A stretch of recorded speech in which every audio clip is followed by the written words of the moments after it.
Ladies and gentlemen, accepting on behalf of his father, please welcome Dean Grossman.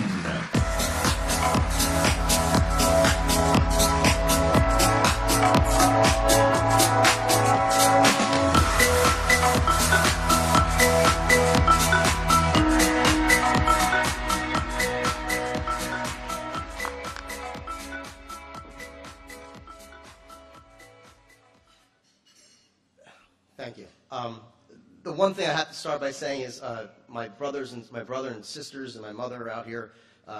My one sister, Barry, for some reason didn't make the video, but she is here, and we're happy you're here. It is such an honor to stand up here today and acknowledge and recognize my father, Stanley Grossman, for his accomplishments and achievements in sports television. I would first like to thank the nominating committee, the Sports Video Group, and Ken Agard for even considering my father. I would also like to recognize all the other esteemed members who have not only been enshrined, but are also accepting this honor today. It is all of you who create great television and programming for the world to see, and it is so amazing to know that all of you are being recognized. With that being said, I wanted to share some words about my father. After my father graduated from Weequahic High School in Newark, New Jersey, he attended the University of Alabama and left home for the first time in his life. While in school, my father decided that he wanted to study communications with aspirations of being an on-air talent. Well, that was short-lived, as once his professor heard his voice, he said, "Sandy, perhaps you should go into production." Well, that moment in time laid the pavement for what became his illustrious career.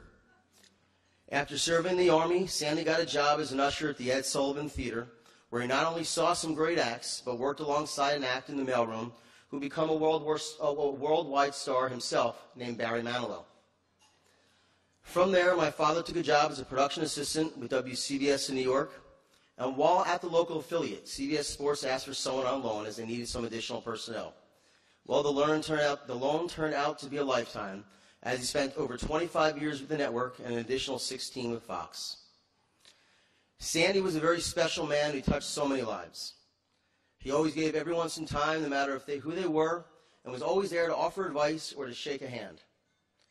My father always taught me, and my siblings, again, we're all here tonight, that you need the same people going up as you do coming down, and how important it is to always treat everyone with dignity and respect.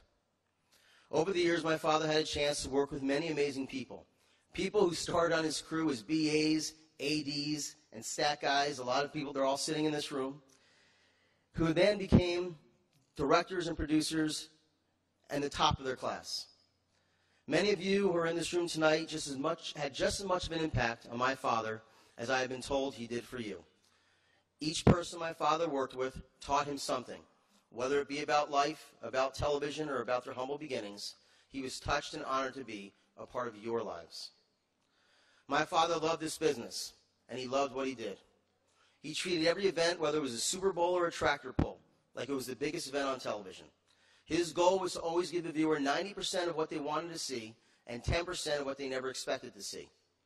It was this attitude and this philosophy that made him who he was.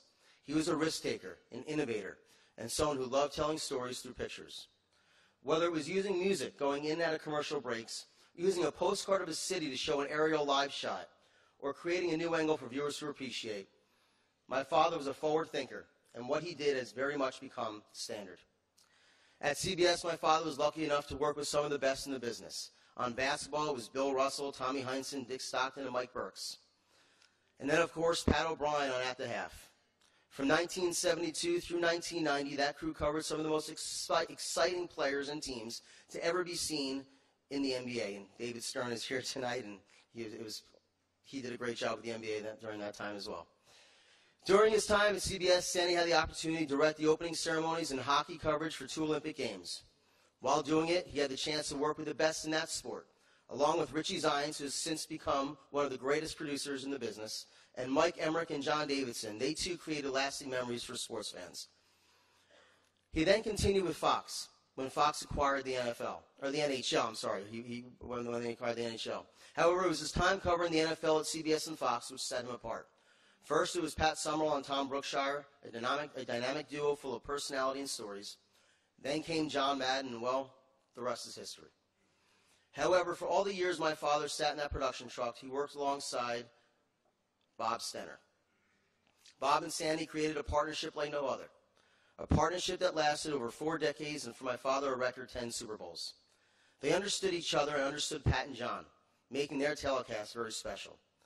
Bob, I know you can't be here tonight, but I want to thank you for being a part of what made my father so great in the truck.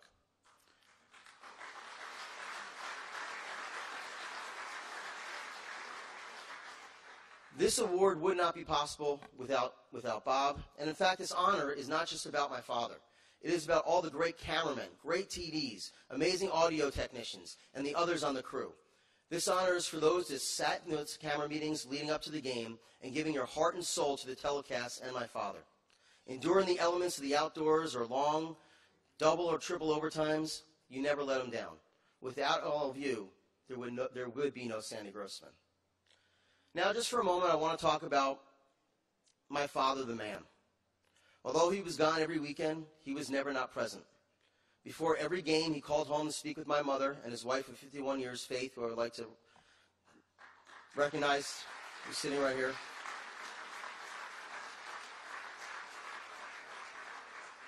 And also his 4 children, Bobby, Jody, Barry, and myself. But it was never about him or his weekend. It was always about us and how our weekends were going. He was a very grounded and humble man, which in part has to do with my mother, who reminded him that he had to take the dog out or the garbage once he opened the door after a trip. Although I'm standing up here on behalf of my brother, 2 sisters, and my mother, I must share that my father was my idol. He was my best friend and, to me, the best man I knew. He was loving, caring, always there for all of us, and never judged anyone or anything. Whatever he accomplished in television and whatever awards he received, no award could be given for the father, husband, and grandfather that he was. His 8 grandchildren, who I'm sure are watching at home tonight, Zachary, Aliyah, Alexa, Jordan, Kaylee, Paige, Adam, and Reese, adored him more than anything in this world, and had a relationship with him that most people only dream about. Unfortunately, my father passed away April 2nd of 2014 to a rare type of cancer called sarcoma, a type of cancer that not many people know about and one that is very difficult to treat. It took him way too soon and way too quick, but I know he was smiling down and extremely humbled by this honor. In fact, I'm sure he thinks that someone else is more deserving than he, and that all he did was his job. I will close by saying this. My oldest nephew, Zachary, who is studying to be in this business, once asked his pop-pop what he can do to become a success. My father's answer was simple, a simple 2 words: be memorable. His own advice to his grandson, I guess, is standing true for him as well. Thank you for all of you who felt that my father's work was memorable enough to be included in your Hall of Fame. Thank you from